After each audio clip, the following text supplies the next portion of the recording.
What if the reason you're struggling to walk confidently in your calling has nothing to do with purpose and everything to do with design?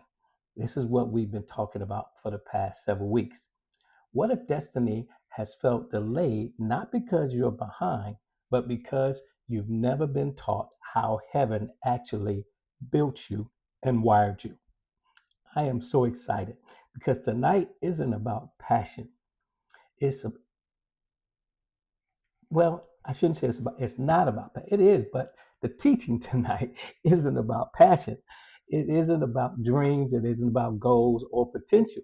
Tonight is all about design because many of those things people have associated and assimilated with purpose incorrectly. And this is why we are teaching what we are teaching because dreams and goals and visions and plans has their place. But if the design isn't right, your dreams, your goals, your visions, your plans get delayed because you can't build anything that's going to last until you can truly understand how God has wired you, what He's put in your hands, what He shaped in your instincts, what He stitched into the blueprint and the fabric of your DNA known as your identity. Man, I'm fired up tonight. I really am. And I'm going to try to stay calm. But welcome back, Kingdom family, to week 4B of Kingdom Architects, building what outlasts you. And before we can get deep into the lesson, I must say that also what has me so excited tonight is my emails and texts have just been blowing up with students who are taking their architectural design plans now and doing them. They completed their blueprint. Now they're doing their architectural designs. And what's happening in the Kingdom Architect community has me so excited, so fired up what's taking place among our builders. And I want to start by just sharing a short testimony from one of my students that came in the wee hours of the morning because I have people around the world who work different hours and different shifts. And I think this email came in something like 2 a.m. And I probably got an alert, but I had my phone on vibrate, so I didn't roll over to check it until later this afternoon. And I followed up back with the person. But I want to share just briefly this testimony before we go ahead and get started and rock and roll. Here's what it says. It says, Shalom and good afternoon. I've received the gift of interpreting tongues today. Barak Hashem Yahweh. As I'm working on my assignment, I am receiving so much revelation and breakthrough. Will be submitting shortly. As you see, that was 2:41 a.m. on December the 12th. That message came in. So I have people who are serious about their assignments, and whatever schedule they're on is the schedule that they're taking care of their business. And I just love it. And that just excites me. They don't wait till I'm on. They don't wait till it's the right time, we would say, or whatever the case may be. They go in and do the work when they get the time and the opportunity. And that excites me. And I try to get back with them immediately just to keep them encouraged to keep rocking and rolling. But that got me kind of fired up tonight. So I'm going to try to pace myself as we go through this lesson. But I've been deep into it all day and pretty much throughout this week. So it's going to be jam up and jelly tight for you. So I want you to hang tight and stay with me. I'm going to pray and then we're going to jump on into it. Father, we thank you for this opportunity to be gathered together tonight in your name with your people. Pray that you give us wisdom, insight, revelation, and understanding. Show us the things that are freely given to us by God the Father through the power of the Spirit and that has been blessed by His Son. I pray tonight that we have ears to hear what you are saying, and not only ears to hear what you're saying, but we will also be diligent to do that is that you said as well. We give you thanks and praise in Yeshua's name. Amen. Well, let's go ahead and get into it, fam. So last week in week 4A, we activated your identity. We began talking about some of the characteristics of that, your primary archetype and secondary archetype identity. And we awaken in you the builder blueprint and the building blocks so that you can now begin to start in understanding and interpreting what your idea is going to look like when you take your assessment. We prepared your heart prayerfully for clarity. I gave you some declarations. I gave you some prayers. I gave you some activations. All of that was in preparation to get your heart right and your mind right so that you can begin understanding the archetype that God has placed on the inside of you. And identity awakens within us the first part of the equation. Once we begin to identify that type that we are, that is the awakening part. I think that's what has my students excited right now. They're finally clicking and tapping into that identity. They're waking up and awakening to that point that's on the inside of them. And that's the first part of the equation, because identity tells you who you are. And so, but we go further into that identity, which tonight I'm going to introduce to you what's known as our T.A.G.S framework of talents, abilities, gifts, and skills.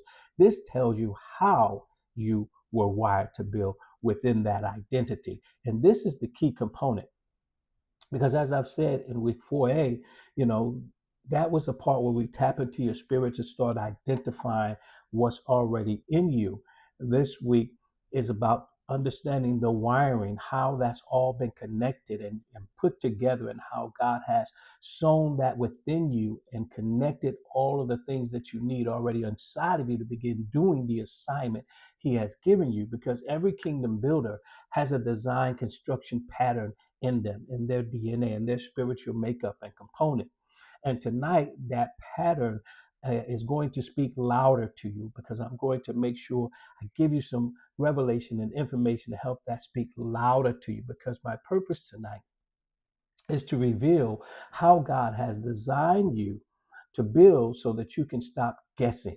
I told you last time and weeks prior, I want to take the guesswork out. For many people still guessing at who they are and what they're here to do and why and all of that. I want to eliminate that so you can just start doing what it is you already have within you to do. And so this is designed tonight to help take some of that guesswork out in your calling and start aligning you again with your wiring, with your components on the inside of you, so that you can begin walking that out.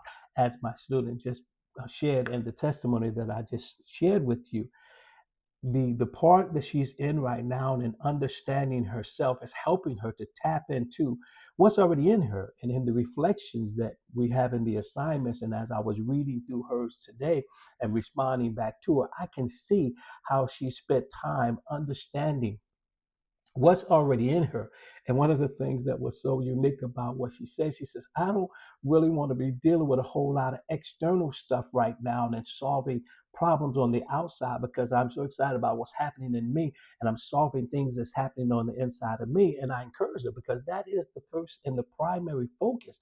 Because when you do the internal work, the external work just starts to happen automatically. Many people are on the outside trying to do a whole lot of stuff out there, but their internal makeup is full of chaos. And this is why nothing's permanent. This is why nothing lasts. This is why things fade out and fade away. But let me not get too ahead of myself. I told you I'm excited, so I got to calm down. But when you understand your tags, when you understand your talents, your abilities, your gifts and skills that come alongside and that are inside of that identity, here's what begins to happen. And this begins to happen very rapidly when you tap into it. And this is why I always caveat by saying, if you do the hard stuff first, or what seems to be the hard and the difficult stuff first, and get that work done, when things start moving, they start moving so fast, you have time to go back and deal with that, because you got to keep up pace of what you should be doing. And if you haven't been doing all of the foundation and the prep work that you need, when it's time to start moving, this is why people get frustrated. They get challenged. They get burned out. Because they haven't done what they need to do to lay that foundation. And so tonight, I want to help you more with that as we talk about the T.A.G.S blueprint. And I'm going to explain to you what that means and what that is, so that you can discover the blueprint that's already hidden on the inside of you. Because when you tap into that, you're tapping into the essence of how God made you. Because what are tags? Let's talk about this for just a moment here. And this is our signature framework, something that we have trademarked and that we have patterned throughout time. And it works because when you understand your tags, and your tag stands for your talent, stands for your ability, stands for your gift, and it stands for your skill. When you tap into these four major components within your life, something really amazing and awesome and wonderful and unique begins to happen and take place in your life. Suddenly, confusion lifts. When you get clear on this 4 areas, I'm going to explain to you what each one of them are. When you get clear on these, confusion begins to lift quickly and immediately. Comparisons begin to break because you stop comparing yourself to somebody else and how they doing what they doing, what they doing. You focus on you because you get so excited about what you now know you can do and do well and do better than anyone else in that area. You start doing it and nothing stops you. So you stop comparing. Calling begins to sharpen. You begin to get real clear on your calling. The young lady that sent me that testimony, I have, she's been around and been a client of mine and been in ministry with us for many years. And I've never heard her speak about talking about her gifts in that particular way. So I know there's something amazing happening in her life right now. And the fact of the matter is, it's sharpening something that's in her. Notice this isn't something that wasn't there already, because you can't tap into something that's not already there. When you tap into something, it's because it's already there and it's waiting to come out, but it's waiting for you to acknowledge it, to recognize it, and then activate it and let it go. So your calling begins to sharpen. Suddenly, purpose becomes obvious. You stop guessing about why you're here and who you are. It becomes obvious. Hey, this is what I'm always thinking about. This is what I'm always passionate about. This is what I'm always waking up in the wee hours of the morning about. This is what people always ringing my phone that they need help with. Purpose becomes obvious. And grace, here is the key. Grace just begins to flow where you've been striving. Now you don't have to listen. You ain't got to get out here, as they say, and grind for it. That's over. You just flow in it. And when you're flowing in it, you're flowing in your assignment, you're flowing in your calling, you're flowing in all that God has for you. And then life at that point begins to really take shape. Alignment begins with awareness, because when you get aligned and you become aware, man, things begin to change for you. And tonight, this is what's going to happen. I believe tonight, many of you are going to become more aware as I give you some more of these areas, especially these tags. As I share these with you, you're going to become more aware. But I've got to dispel this false belief, because there's a false belief. And each teaching, I try to dispel a false belief in an error that is out there. That's kind of my builder archetype and being a reformer. I got to deal with lies, got to deal with errors, got to deal with misconceptions and all of that kind of stuff, because those are the falsehoods that stop people and block people from moving forward. And we got to get those things out of the way. And for so long, many people have believed that it's passion that determines purpose. Well, if you followed me any length of time, I'm a big proponent of passion, and I love passion, and I talk about passion quite a bit. But passion is the fuel to purpose. Passion doesn't determine purpose, because many people, you can pursue a passion and it not lead you to your purpose. However, when you're walking in purpose, your passion keeps that purpose fueled. And I'm not saying you can't find your purpose through a passion. You can. But without the T.A.G.S framework, it's going to be difficult to bring it all into alignment, because let's face it, if you're anything like me, you can get passionate about a lot of stuff. And sometime that passion will wane. Sometime that passion will fade. Sometime that passion gets old. But I am not talking about just mere passion, because I'm not just talking about just mere excitement, enthusiasm, motivation, encouragement, or whatever you want to call it. I am talking about that fire that's on the inside of you that you can't put out. It doesn't matter if you're tired, if you're sick, if you're frustrated, if you're angry.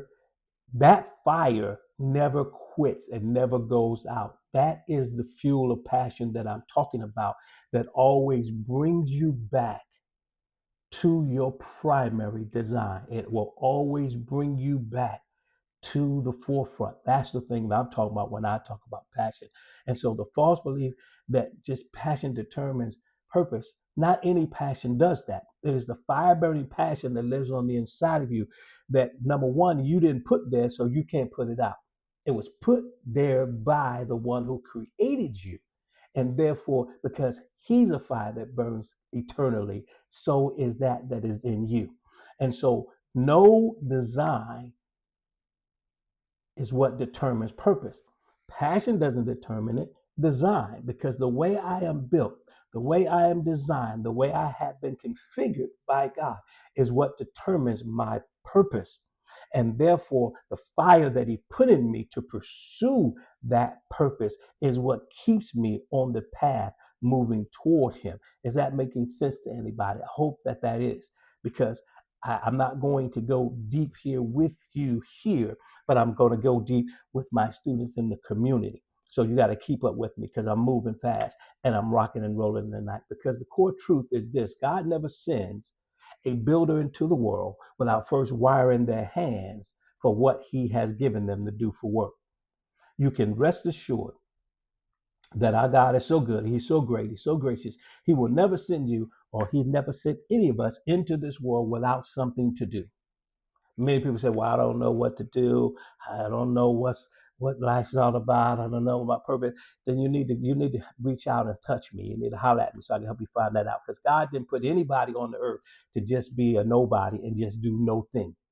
You have a purpose because there is a design for you that determines that, and God put it in you. And therefore, it is your responsibility to discover that and uncover that so that you can completely walk in it, because your design is the prophecy over your life. It's the prophecy over your calling. You get a lot of people say a lot of stuff about you and over your life, but until you accept the prophecy that God has already put in you concerning you in your life, none of that stuff is going to help you do anything but get you hyped and get you excited and then fizzle out after a while, because you still don't know that you know that you know. Because you are only most effective where heaven has already shaped you. Listen, I need you to hear that. You are most effective where heaven has already shaped you, not where you're trying to be, not where you're trying to go, not where you're trying to do. No, it's where God has already designed for you to be and what you to do. Here's some scriptures to help you out. You can take a screenshot of this and get this, because I've got to keep it moving tonight. So go ahead and screenshot that, get them scriptures for you. That's just a few that we're going to be covering and going through. Because here is the deal. Here is the deal. God never sends anybody, as I said, into the world without giving them an assignment, without giving them something to do, without making sure they can complete it. Why would any manufacturer, just say it like this, why would any manufacturer create any product or merchandise without a function?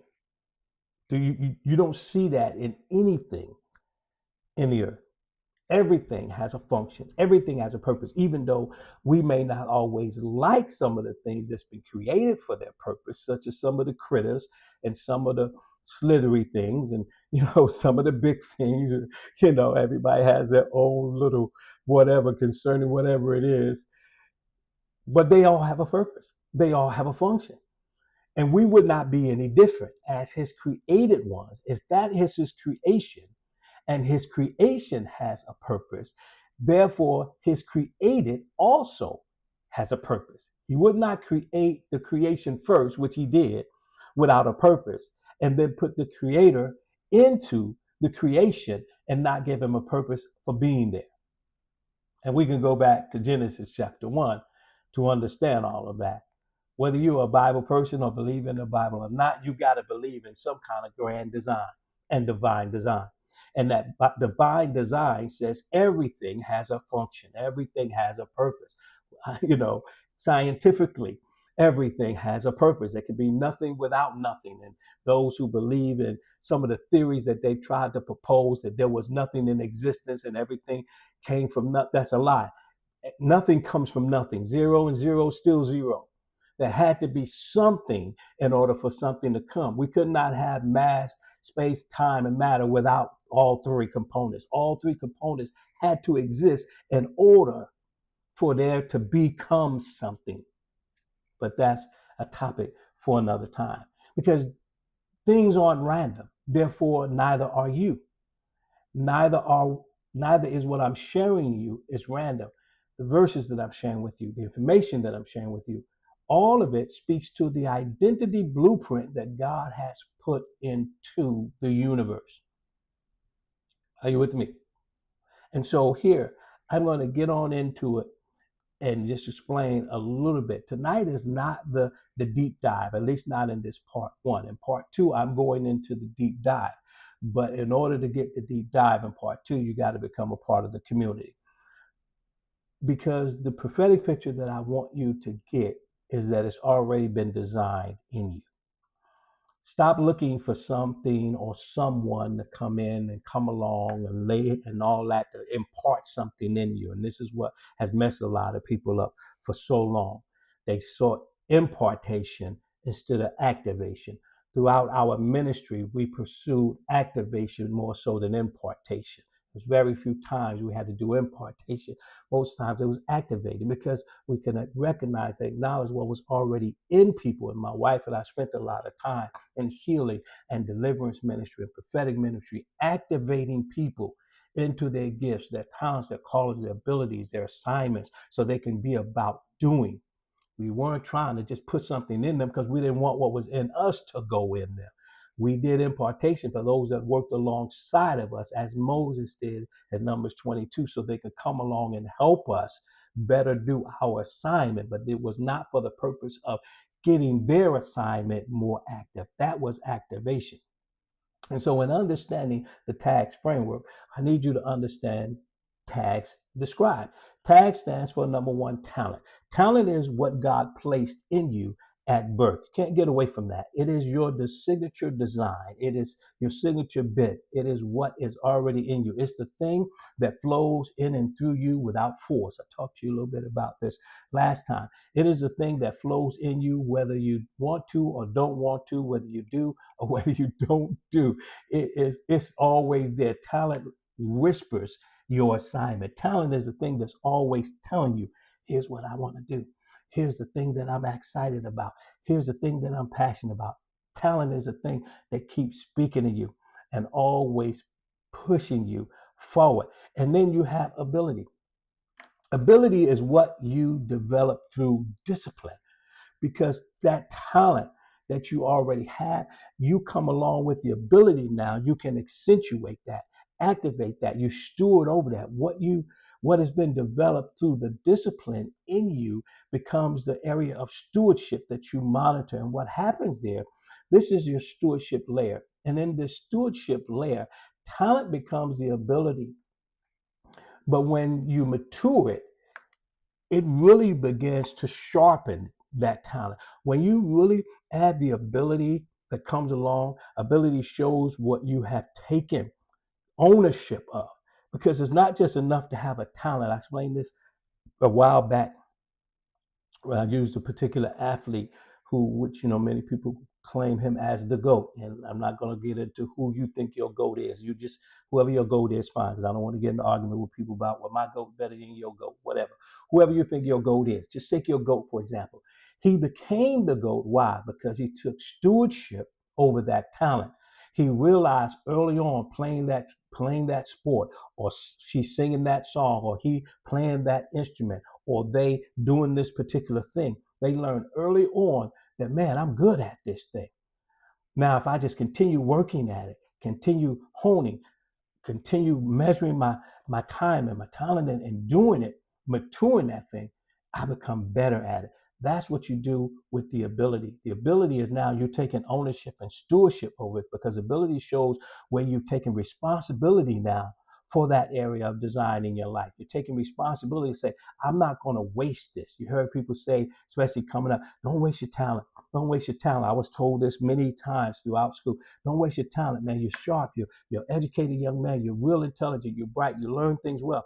Do something with that. Well, they never told me what to do with it. They always said, do something with it. So I did stuff with it. Wasn't always the right stuff. Sometimes I did the bad stuff. Sometimes I did the wicked stuff. Sometimes I did the evil stuff because nobody directed me what to do with that talent. It was a talent, but nobody directed that talent. So I went off and did what I thought I needed to do, how I needed to do it. But ability shows you where you're taking responsibility. And then ability reveals where God is shaping your character. Because it's in that area of ability, now you can be responsible for something. And so your character is now being developed. You're now taking responsibility for that. And then we move into gifts, the G area. Gifts is what God breathes on you supernaturally. Whether you believe in God or whether you believe in supernatural, beside the point. You didn't put all that in you that's in you. You came here with it. Okay? You may have now started adding to it over the years and over time, but you came here with a package. And that package was given to you by a packager. Okay? And in that package, you unwrapped it and you discovered, ooh, I can really do this. This thing has not just some natural ability on it. Man, I see things happen when I do these things because gifting now is the spiritual empowerment layer in your life. It's where your natural is overtaken by the supernatural because you can do some things naturally, but then you see that thing turn out in a whole nother way, a whole nother direction. That's the super being added to that natural because God now is revealing where his work becomes your work and where your work becomes his work. He begins breathing on what you do. And you ever had that thing that you did and they just said, man, that turned out better than I imagined. You might have said to your own self, that thing turned out better than I imagined. That's God adding the gift to you. That's the gift making room for you. That's the gift, showing itself. That's the gift now going forward in you, adding the supernatural to your natural. And then finally, we have the area of skill. Skill is the thing that you get to work on the most. Skill is the thing you get to refine the most. Once you take accountability for that talent and you begin stewarding it, watching over it. Now, skill is what you practice and what you execute until you bring it to perfection, till you bring it to performance, till you bring it to excellence, till you perform it better than anybody else out there. This is the execution layer. This is how you do things well and you continue to do things well. It's the sharpening aid and it's the sharpening of what's in your hands and what's in your mind and what you can do. This is the area of your life where skills reveal now how obedient you are in producing levels of mastery. This is how now you begin to be recognized for areas of mastery to where you can be called on and counted on and depended upon to do things exceptionally well. And that's the area most people don't go on to pursue. They take a little shortcut getting to the mastery area. They just want to jump out there and start doing it, jump out there and start being it, don't really want to master. I have a teaching out there. I'll put the link up here for you to go back and watch a little later, I guess over here this side, that talks about how many hours it requires to get to the area of mastery. Many people are out here trying to tell people how to do this, that, and they haven't mastered it. I'm not saying they don't know how to make some money. They don't know how to go out here and clown around and do some things. But mastery is a whole nother level. It's a whole nother subject because mastery is where you begin now to be reproductive. You can reproduce activities, you can reproduce actions, you can reproduce results, you can reproduce fruits. And here's why this matters. It matters because talent reveals your identity. Talent reveals strictly, here's what God has given you with, what you are good at, here's what you can do. Talent reveals that. Ability then reveals stewardship. Ability reveals how well you have been doing that thing or can be accounted on to do that thing regularly and consistently. And then your gifts reveal the anointing. The gift reveals the spiritual component of you as to how well you do that thing. And then the skill is the mastery area. I can do it over and over and over and continue to see it happen and make it happen. And when all four of these align together and they come together, your life now becomes a blueprint God can build upon. You can now be trusted with things. You can now be called upon for things. You can now be relied upon for things.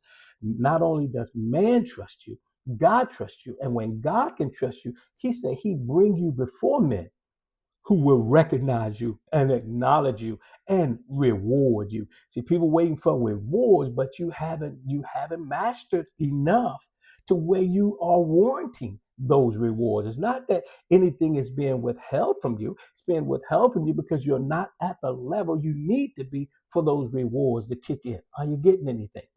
But when all these areas align in your life, it becomes a blueprint. It becomes a pattern that God can use to build. But when they don't, this is when you feel blocked. When they don't measure up, when they don't come into place, when they don't come into fruition, listen, this is where you feel blocked, you feel confused, you feel underdeveloped. And tonight, something in you is going to align. If you can take this, listen, and you can really get it, and you can really understand it, and don't get up mad at me because I'm the messenger. Listen, it's going to help you because I know it did me and it's helping others. Let me keep it on moving. So I want to spend a moment here to just slow down, take a breath, just activate some things. I'm big into activation because I believe things shift, things move when we take time to activate what we heard and what we have learned, and then we put it into an atmosphere, we put it into practice, because then we give God and we give these angelic forces opportunity to go come alongside us and help us with what we're confessing with our mouth and believing in our heart and confessing into the atmosphere. So right now, I want you to put your hands on your heart, because I know some of you right now might be a little ticked at me because I've said some things.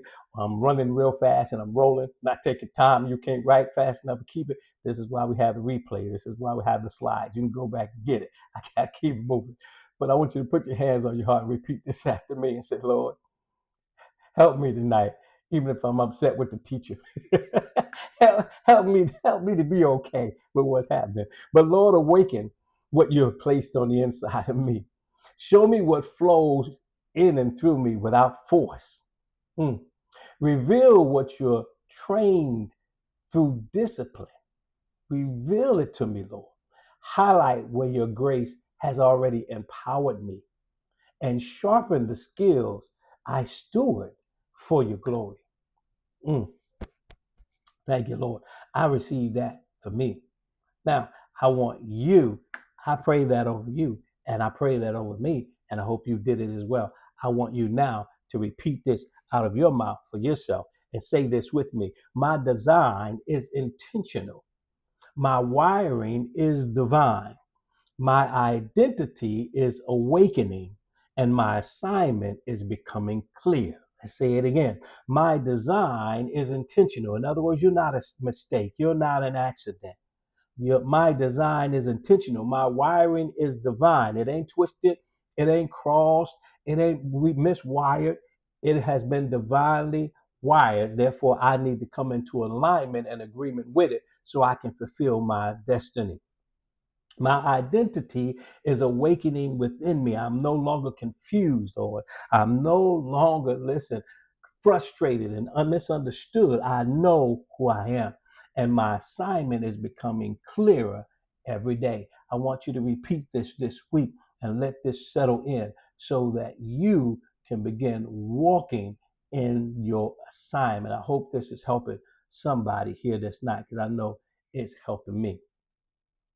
It really is, and it has been helping me, because you don't need permission from me or anybody else to be who God built you to be. Stop asking for permission. Stop checking in with folks. Is it okay if I do this? Is it okay if I do that?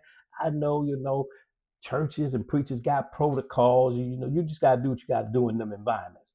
But when you out there in the community, you out there in the street, you out there to do the Lord's work and the Lord's bidding, and you don't need to be checking in. You need to go out there and just do it, because that's what the people need. That's why you out there. You don't need permission to go out here and be who you are and do what you do. That's organizations that have those rules on people. God built you to be what he built you to be, to do what he needs you to do. It said Yeshua sent them out to go and to do all the things that he had done. He didn't say, keep coming back, check with me. If it's okay to do it, go do it. I taught you. I've demonstrated for you. Now I've released you. And before I released you, I empowered you with the spirit to go. Now just go get it done. Go get busy. I'm talking to somebody tonight. Go get busy. All you need is revelation. You have the information. You don't need to watch no more videos. You don't need to read no more books. You just need to go out and start getting busy. You're going to get in trouble with God because you ain't been busy. You've been reading, you've been watching, you've been talking, but you ain't been doing it. You're going to get in trouble. And I'm trying to help you not get in trouble. Good to see you, son. Bless you. Listen, Tonight, revelation is being released, and it's up to you to get it. It's up to you to want it. It's up to you to roll through it, man. I'm going to be here giving it out the way I need to give it out, but you got to get it and you got to roll. If you keep sitting on it, the Bible says you're going to be beat with the stripes. You're going to be punished. You may even be cast out. That's going to be between you and him, not me. You ain't going to be able to say, hey, my pastor didn't teach me. Apostle B didn't talk to me. My teacher teach me. You ain't going to be able to put that on me because I'm going to stand before him and say, yeah, Lord, I told him. Yeah, Lord, I put it out there. Yeah, Lord, I got 500 videos out there and then another 300 on this platform, another 200 over there. I got more than enough instruction, Lord. It wasn't me. I'm going to be like Shaggy. It wasn't me. Ask yourself this tonight. I want you to ask yourself this tonight because I'm coming in for a landing. I'm almost out of here. Ask yourself, what comes naturally to me without effort? These are some strategic questions that if you ask yourself these questions, you start getting some answers to what's already in you. You ain't ready to put in the work, come alongside us and work alongside us. You can take this on your own and try to fiddle through it and fumble through it. I'm going to give you more than enough to help you. But if you ask yourself what comes naturally to you without effort, ask yourself, where does your heart burn with your purpose? Ask yourself, what have I trained myself to improve? Ask yourself, what do others consistently affirm or come to me for?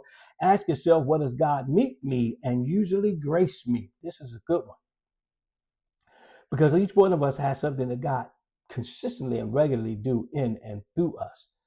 And if we understand that, tap into that, we can find some answers to it. We can find what skills has God helped me to master? What things have come into my hands that I could just do better than anybody naturally with no training, no whatever, and do it. This is how I got my first job, first assignment. There were some things in me that I could just do and do well, and I just started doing it. I didn't have no college degree, hadn't been to college yet, and got none of the 3 degrees that I had, hadn't done any of that.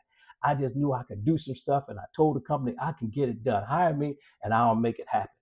And that's what we did. But these are questions that if you tap into these questions and you pursue these questions, they're going to prepare you for part 2. They're going to prepare you for the deep dive that we're going into, that we're putting together for you, that you can go ahead and take a part of after this. And so here's what I want to do tonight. I'm almost out of here. Got about 5 more minutes and man, I'm out. I want you to declare this with me as we begin to wrap it in and bring it on in for a landing. All right. Because I believe in declarations. And these are just not statements that I believe in making. My wife and I, we believe in declarations and proclamations because we have seen things happening because the Bible said, whatsoever things a man thinketh, believeth himself, so be it. And he speaketh, those things shall be.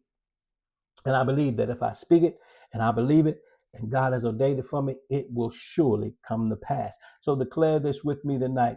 Let's say, God, thank you. Thank you for how you have built me. Thank you for how you built me. Listen, don't worry about how he built somebody else. Be thankful for how he built and constructed you. I had to come into this one. Thank God for how he built me. God, thank you. I break agreement with confusion. I'm no longer confused, Lord. I'm in agreement with how I am. I don't care if people don't like it, don't understand it. That's on them. That ain't my problem. How people see you ain't your problem. It's their problem, okay? God, thank you for how you built me. I break agreement with confusion. I dismantle every false identity. I embrace my wiring. I step into the pattern heaven has stitched into my design. I am becoming home with me and I am becoming pleased with me. And you got to become at home and pleased with you as well. All right. Listen, I want to just invite you here to come on into the private community if you haven't signed up for your Kingdom Blueprint, because if you're going to go along this journey with us, you got to come on in and become a part of the masterclass, which I can't teach it all here in the YouTube video. I teach this in the private community because I can take my time, go deep, ain't got to worry about the algorithm filtering somebody out or not somebody getting it or them blocking it. I ain't got time for that anymore. I want to just get my information into the hands of people who need it the most. But in the private community, I am breaking down each layer into more detail. I'm giving you revelatory examples. I'm exploring the charts that you need to chart out and map out so that things begin to make sense to you. I'm walking you through all the skills category. I gave you a brief overview of the T.A.G.S framework. The T.A.G.S framework is immense. And when you see it, And when you go through the assessment, you will understand why it's so intense and immense, because I'm tapping deep into every area of talent, ability, gift, and skill that is already in you so that you can begin going out here tomorrow and do. Trust me, after you take your assessment, you're going to be able to go out the very next day and start doing some stuff. That's how clear you're going to be. But I'm going to walk you completely through those worksheets and how that work begins, and then prepare you for the upcoming weeks. Prepare you for what's coming next so that you begin walking in that and walking that out. And that's going to be very exciting. Okay. So if you haven't signed up already to begin your blueprint journey, you can't take the architectural design plan with us yet until you complete your blueprint work. That is your foundation. You got to do your blueprint work first before you can start the architecture, because you got to lay a foundation before you can plan, and you got to design before you build. And that's how it works. And so I have it built out just that way. So you got to start. And it doesn't matter when you start, but you got to get started. And then you can always tap in and continue rolling on. And we're there every step of the way. But you go to the blueprint, download your blueprint, get your work started, and begin there. And once you do that, I got some amazing stuff happening and coming for you after that. All right. Listen, I hope that you got something out of this teaching tonight. I'm ready to lock off because I got to go do part 2 in the community, with my builders and planners who are out there who are putting in work and putting in time. So I want to pray with you before we go. Father, I pray this prayer. Let every viewer tonight feel the weight of divine intention that they were crafted with purpose, with endowment, with design, and built to construct what outlasts them. Father, I pray that you prepare our hearts for the deeper work ahead, our understanding, open it up and show us how heaven has stitched us together in these layers in our design, and let revelation flow freely in the days to come. And this I pray in Yeshua's name. Amen and amen and amen. Well, I pray that you get something out of that and do that. And if you are just beginning and you are just tapping in, I want to encourage you to no longer delay. Don't wait, because the longer you wait, the longer you delay your life, your blessings, your opportunities, the things that God has already opened doors for you to be. But you have to be at a place in order to go through those doors and to have those things. And many of us are not at the places we think we are to have the things that we are believing for. Because if God really gave it to us, we will mismanage it, we'll be unwise stewards over it, we would waste it and ponder it, we will lose it quickly, it will not last. And God wouldn't do that to us. He wouldn't put more on us than we are able to bear. Not capable, but able. Able and capable are two different things. We have the capacity for greatness, but our ability has not measured up to our capacity for many people. This is why you have to develop these areas that need developing to go alongside the areas that are already in you, so that you develop the mastery to hold the capacity for greatness. Hmm. I'm going to leave that right there. But your assignment, here's your assignment, is to reflect on your divine wiring. Look at over these questions that we have talked about this evening. Write down your responses to them. This is part of your blueprint journaling each week. I encourage my students to journal. Many of them are doing that, and it's helping them, because journaling helps you to go back and reflect upon your learning and then add to that. And so understanding that and doing that will help you. But as we said, what comes naturally? What have you intentionally developed over time? What have you focused on that you've been working on over time? What do you sense God's gracing in your life? In what area of service, or what do you do? And what tools or techniques or practices do you execute regularly and consistently with confidence? There's things already in you that you do well that no one else can do better than you or beside you. It's not about somebody doing better than you. You do what you do, and you do it very well. These are just a few lines, that help you. I have many more. The assessment is full of questions, but these questions help you to start defining and clarifying these areas of your life, which are important.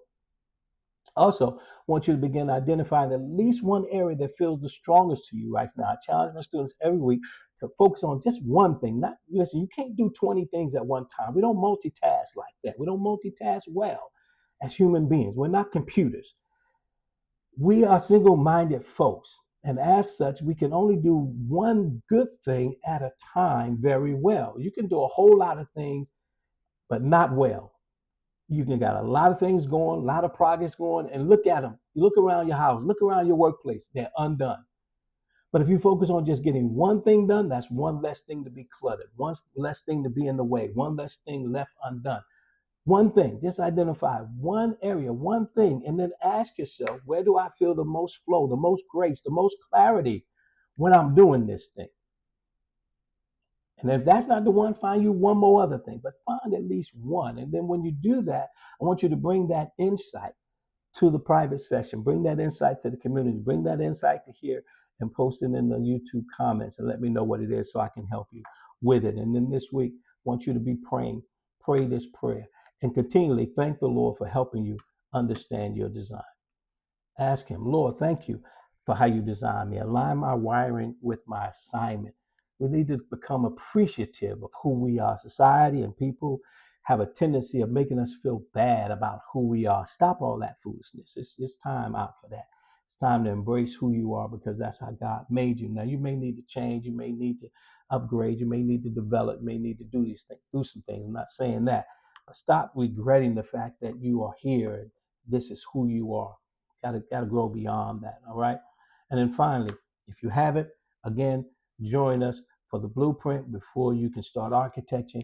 Because once you start your blueprint, I will send you an invite to the community. If you try to join the community, you're going to be rejected if you haven't committed your blueprint. That's just the way I'm running things because there's a process. Can't just jump you in, to designing and you haven't done the foundation. You don't even know what's going to go into the design in order to start. You just want to go in there and start erecting the house and you haven't even sat down and architect, how that is supposed to be laid out. And that's what the blueprint is. You got to sit down and blueprint the thing out before you ever start building it. If you're going to build it properly, there's a whole lot of folk who building stuff.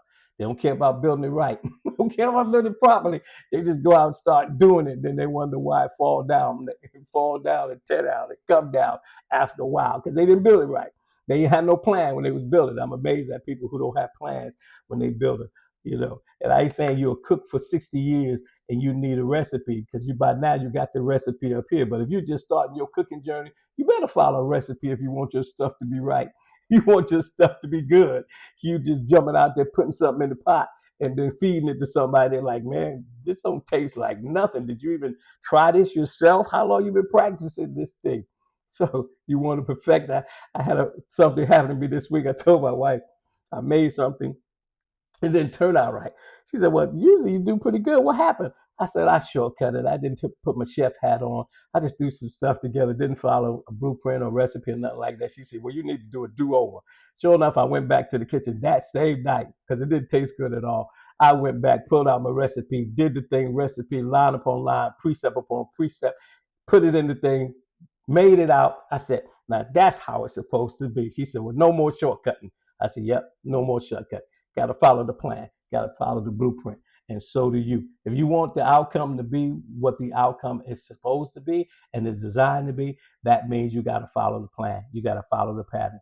Well, next week, we're going to begin part 3 of this 4C series, Architecturing, Interpretation, and Mapping. And this is very important because now we're going to talk about the architecture, talk about the mapping, so that in week 5, when you take the assessment, you're going to understand what all of this means. You're going to understand how all of this comes together. As I said, because my goal in that week is for you to hit the ground running and start moving forward with no more delays. Your assessment results will make sense. Your primary and secondary archetype is going to speak clearly to you, and your design identity is going to help connect you with your assignment. All right? Listen, I pray that you got something profound out of the lesson tonight. I pray the teaching has helped you as it has me and many others. I hope that you can join us in the private community. I can't wait to begin working with you. Looking forward to spending time with you in the design phase of what's happening next and what's happening now in your life, because I know it's going to be great. And if you caught that testimony beginning, you could already see people are starting to experience results, and that's what I'm excited about. So until then, I pray the Lord bless you and keep you, make his face shine upon you, be gracious unto you, grant unto you his peace. Until next time, take care. God bless. Peace and blessings. For those of you who are in the architect community, join me over there in the next 10 minutes. I will be there going live, and we will continue part 2 as I deep dive into the T.A.G.S framework. See you on the other side. Take care. God bless, and bye for now.